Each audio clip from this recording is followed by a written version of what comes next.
इस बीच बड़ी खबर सामने आ रही है। झारखंड के पूर्व मुख्यमंत्री और जेएमएम अध्यक्ष शिबू सोरेन का निधन हो गया है। आपको बता दें 81 साल की उम्र में दिल्ली के सर गंगाराम हॉस्पिटल में उन्होंने अंतिम सांस ली। शिबू सोरेन की बीते कई महीनों से तबियत खराब चल रही थी और जुलाई के आखिरी हफ्ते में ही किडनी से जुड़ी समस्या के चलते उन्हें अस्पताल में भर्ती कराया गया था और तबियत नाजुक होने की वजह से उन्हें वेंटिलेटर पर रखा गया। झारखंड के सीएम हेमंत सोरेन ने उनके निधन की जानकारी सोशल मीडिया पर दी और लिखा, सब कुछ शून्य हो गया, गुरुजी चले गए। तो बड़ी खबर इस बीच आपको बता रहे हैं, 81 साल की उम्र में शिबू सोरेन ने अंतिम सांस ली। झारखंड के पूर्व सीएम रह चुके हैं शिबू सोरेन। दिल्ली के सर गंगाराम हॉस्पिटल में उनका इलाज चल रहा था। बीते दिनों उनकी तबियत ज्यादा खराब हो गई थी और वेंटिलेटर पर भी उन्हें रखा गया।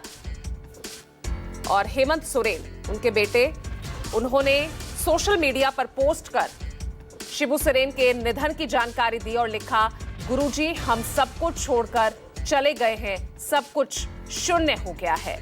तो बड़ी खबर झारखंड से, जहां पूर्व सीएम शिबू सोरेन का निधन हो गया है और दिल्ली के सर गंगाराम हॉस्पिटल में ही उनका इलाज चल रहा था। वेंटिलेटर पर उन्हें रखा गया था। 81 साल की उम्र में शिबू सोरेन का निधन, जिसकी जानकारी खुद उनके बेटे हेमंत सोरेन ने सोशल मीडिया पर पोस्ट कर दी और लिखा, सब शून्य हो गया है। झारखंड की राजनीति में बड़ा नाम शिबू सोरेन। दिल्ली के ही सर गंगाराम हॉस्पिटल में उन्होंने आखिरी सांस ली है और 81 साल की उम्र में उनका निधन। जानकारी उनके बेटे हेमंत सोरेन ने एक्स पोस्ट पर दी है। बीते महीने उनकी किडनी को लेकर उनकी तकलीफें बहुत बढ़ गई थी, जिसके चलते दिल्ली के सर गंगाराम अस्पताल में उनका इलाज चल रहा था। वेंटिलेटर पर भी उनको रखा गया और 81 साल की उम्र में उन्होंने आखिरी सांस ली है। लंबे समय से बताया जा रहा है कि बीमार चल रहे थे, कई दिनों से वेंटिलेटर सपोर्ट पर थे शिबू सोरेन। और हेमंत सोरेन ने इस बात की जानकारी आप देख सकते हैं। उन्होंने लिखा कि आदरणीय गुरुजी हम सबको छोड़कर चले गए हैं।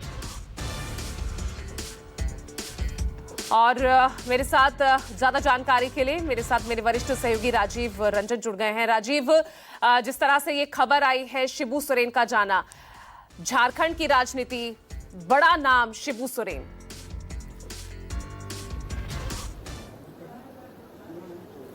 देखिए पूजा, बहुत दिनों से शिबू सोरेन बीमार थे, ढिशोम गुरुजी जिनको कहा जाता था, और दिल्ली के अस्पताल में भर्ती थे। और कई दिनों तक मुख्यमंत्री जो उनके बेटे हेमंत सोरेन वो यहाँ अस्पताल में उनकी सेवा के लिए, उनके साथ रहने के लिए थे। उनकी उम्र 81 साल के आसपास थी और अब उनके निधन की सूचना भी झारखंड के मुख्यमंत्री हेमंत सोरेन और उनके बेटे ने दी है। देखिए, कम लोग आज के समय के लोग जानते हैं कि शिबू सोरेन का संघर्ष कैसा रहा, आदिवासियों की लड़ाई उन्होंने कैसे लड़ी। कई बार अगर आप झारखंड में जाके देखें, जो बिहार का दक्षिणी इलाका था और जिस इलाके में आदिवासियों की संख्या बहुत अच्छी खासी थी, आपको मालूम होगा कि आज़ादी के पहले भी और उसके बाद भी वहाँ के महाजनों और सूदखोरों से वहाँ का आदिवासी समाज बहुत परेशान रहा करता था। शिबू सोरेन अपने स्टूडेंट लाइफ में हॉस्टल में रहते थे और उनके पिता उनको वहाँ पर अनाज वगैरह पहुँचाने जाया करते थे। मैं उनके गांव गया हूँ और उस जगह को भी मैंने देखा, इसलिए मैं बता रहा हूँ कि शिबू सोरेन के पिताजी अपने सिर पर अनाज रख कर के जा रहे थे और चूंकि वो भी उस समय के सूदखोरों के खिलाफ उन्होंने आदिवासियों के पक्ष में एक लामबंद आंदोलन चलाया था। आप जब जाएंगे शिबू सोरेन के पैतृक गांव में, तो उससे पहले महाजनों का एक मोहल्ला भी पड़ता है, जिनके ऊपर उस समय के ज़माने के लोग कहते हैं कि 1/3 फसल का जो उत्पादन था वही सिर्फ आदिवासियों को मिलता था। 2/3 उनके फसल का उत्पादन उस समय के सूदखोर ले लिया करते थे। तो शिबू सोरेन के पिताजी उसके खिलाफ आंदोलन कर रहे थे और शिबू सोरेन को हॉस्टल में, जहां वो कमरा लेके रहते थे, पढ़ाई कर रहे थे, वहां वो अपने सिर पर अनाज लाद के जा रहे थे और वहीं खेत उनके गांव से थोड़ी दूरी बाहर निकलने पर उनको कुल्हाड़ी से मार के उनका कत्ल कर दिया गया। और इस घटना के बाद शिबू सोरेन ने आदिवासियों के हक में और सूदखोरों के खिलाफ एक व्यापक आंदोलन चलाया, आदिवासियों को एकजुट किया। और उस जमाने में नगाड़े बजाकर, यानी उस पूरे जंगली और इलाके में जब नगाड़े बजते थे तो ये माना जाता था कि शिबू सोरेन गुरुजी का कोई आदेश आ रहा है। आदिवासी वहाँ इकट्ठा होते, जंगलों में रहकर उन्होंने आंदोलन छेड़ा। बहुत लंबे समय तक वो भूमिगत रहे। 1972 में झारखंड मुक्ति मोर्चा नाम की पार्टी बनाई। पहले तो वो जनरल सेक्रेटरी बने थे, बाद में वो पार्टी के सुप्रीमो बने थे। बाद में उन्होंने सरेंडर किया, भारत की मुख्य धारा की राजनीति में वो आए और उन्होंने मुझे लगता है 6 बार या उससे ज़्यादा बार वो लोकसभा के सांसद बने, वो मुख्यमंत्री बने। ये बात अलग है कि झारखंड अलग प्रदेश के लिए उन्होंने तीर धनुष लेकर के जो अपना कार्यक्रम शुरू किया था, जब झारखंड प्रदेश नया बना तो वो उसके तीसरे मुख्यमंत्री बने। लेकिन आज भी बिहार की राजनीति में और झारखंड की राजनीति में और देश के आदिवासी नेताओं में जो स्थान गुरुजी का है, जो स्थान शिबू सोरेन का, वो किसी का नहीं है।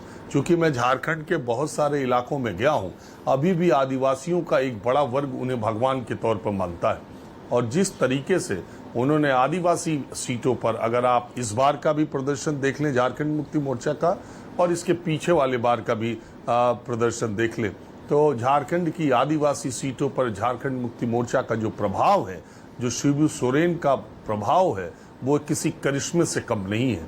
और हेमंत सोरेन वापसी करने में कामयाब हुए इस बार इलेक्शन में। तो मुझे लगता है कि झारखंड का नाम अगर लिया जाएगा तो शिबू सोरेन उसके एक पर्यायवाची के तौर पर लिए जाएंगे।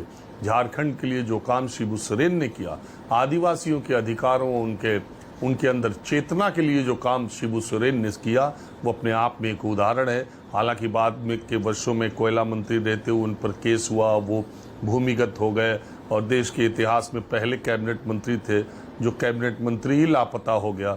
इसके अलावा झारखंड मुक्ति मोर्चा के सांसदों पर नरसिम्हा राव सरकार बचाने के लिए जो घूसखोरी का आरोप लगा, वो उससे भी ये आरोप भी उनके ऊपर लगा।